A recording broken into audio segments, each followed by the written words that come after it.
ragakhayo nibbānam. Namo tassa bhagavato arahato samma sambuddhassa. Today I will be speaking about the containment. How to be contained, what is the containment, and what it can bring into our life.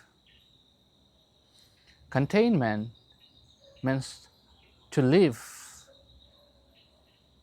whatever we receive, to be satisfied with whatever we have.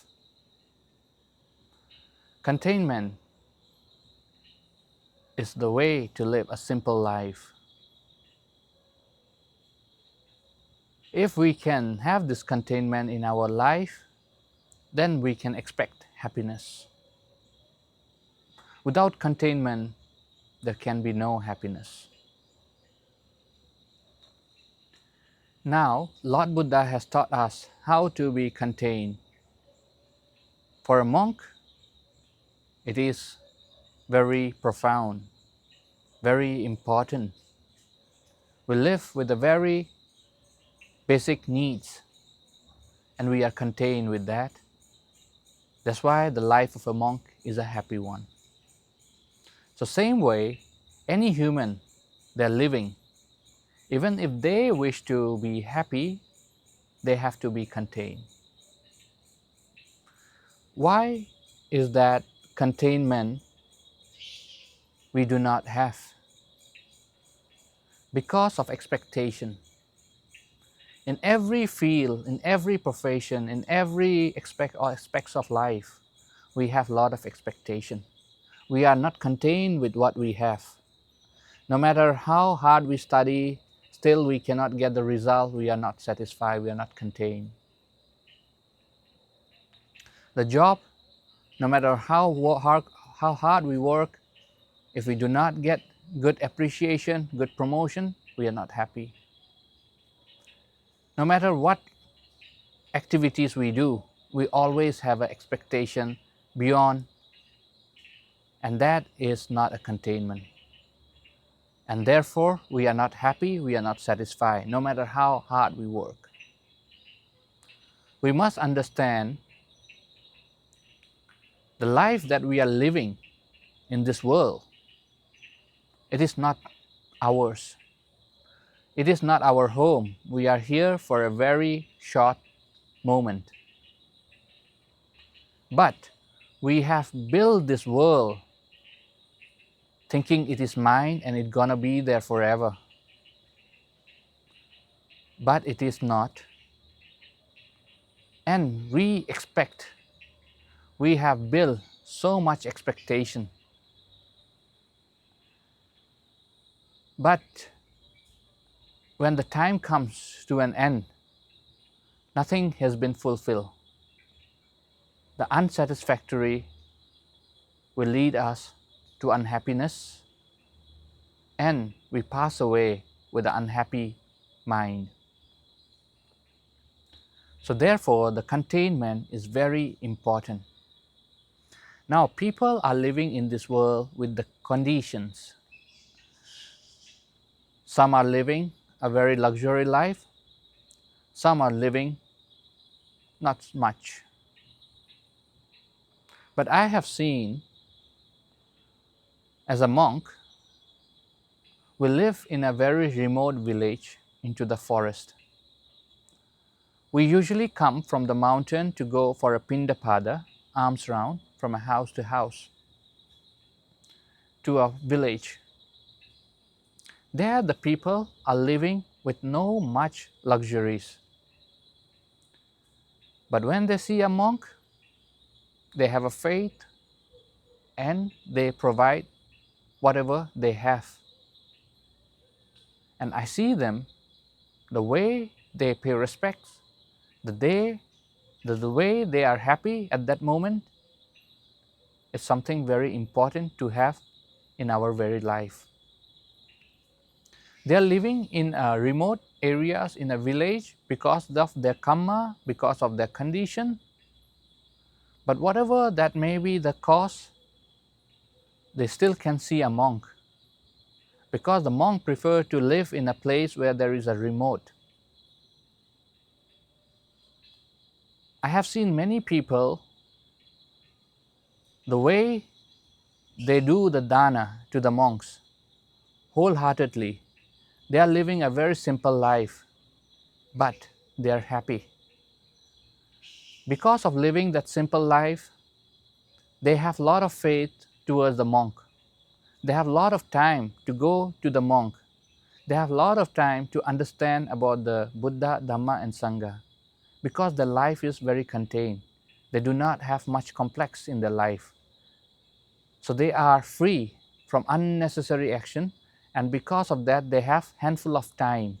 And that time they are devoted themselves into Dhamma.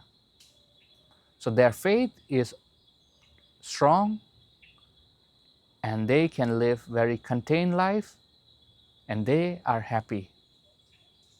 But people who are living with lot of activities, lot of works, they cannot make a time for a Dhamma. They cannot be contained.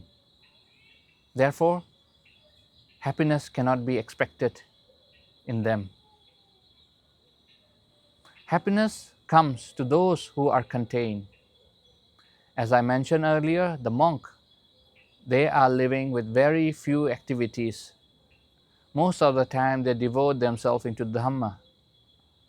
And the joy that comes from the Dhamma is something beyond that we can imagine. There is a practice of meditation which we call jhana. If some monks can go into that jhana, the happiness that is there in them is the highest. This happiness does not come from outside, it's come from within. Those happiness can come only with the containment, not with activities, unnecessary activities. And those happiness can bring us so much merit that it can last for aeon sometimes. It can give us for birth after birth. This merit can support us for our future rebirth. As I said, the life of a human is very short and this world is not belong to us. We are not here to build the world, or build a house, because we cannot. So we have to be contained. When we are contained, we do not seek for those kind of desire to build something, because eventually we are leaving behind all these things. Those who are wise, they can understand.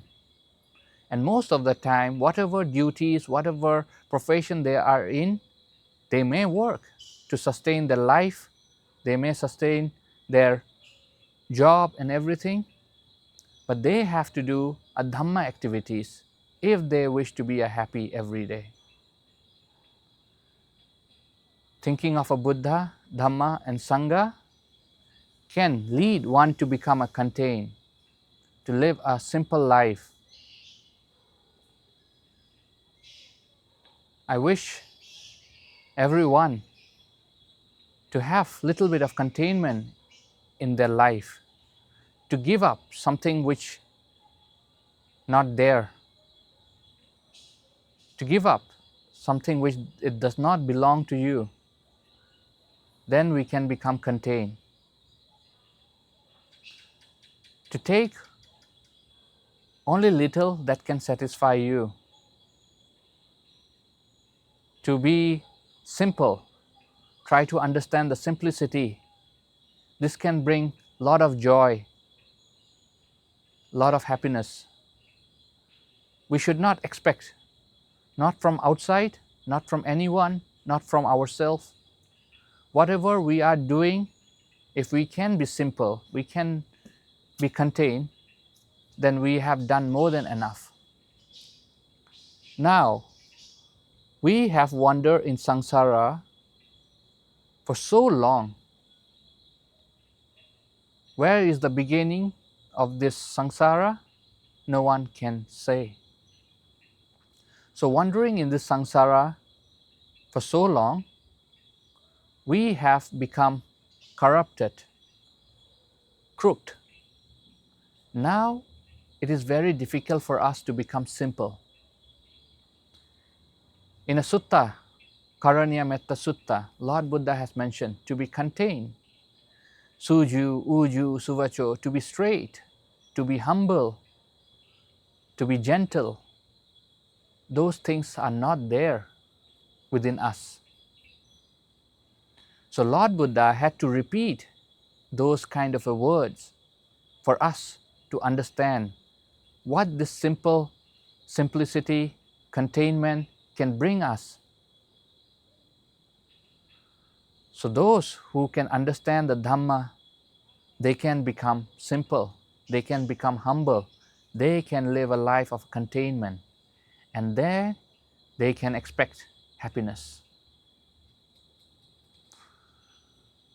There are many times I've been teaching people about the dana, about the sila, about the meditation, but still they've been expecting from me some kind of a blessing which can make them a big doctor or scientist or some big profession.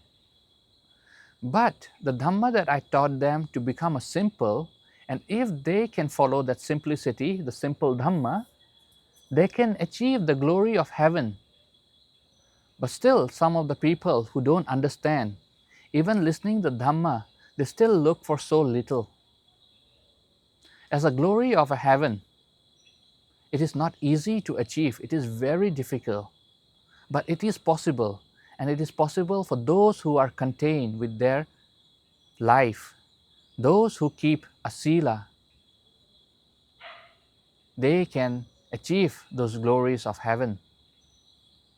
So, if you are contained, and if you wish to be a containment in your life, to bring containment in your life, then you can expect those glories, those happiness in this world and the world beyond. So I wish all of you to have little bit containment in your life so that it can bring happiness. I wish all of you all the best. Try to practice the containment and attain all the path, fruits, and Nibbana. Teruvan Saranai.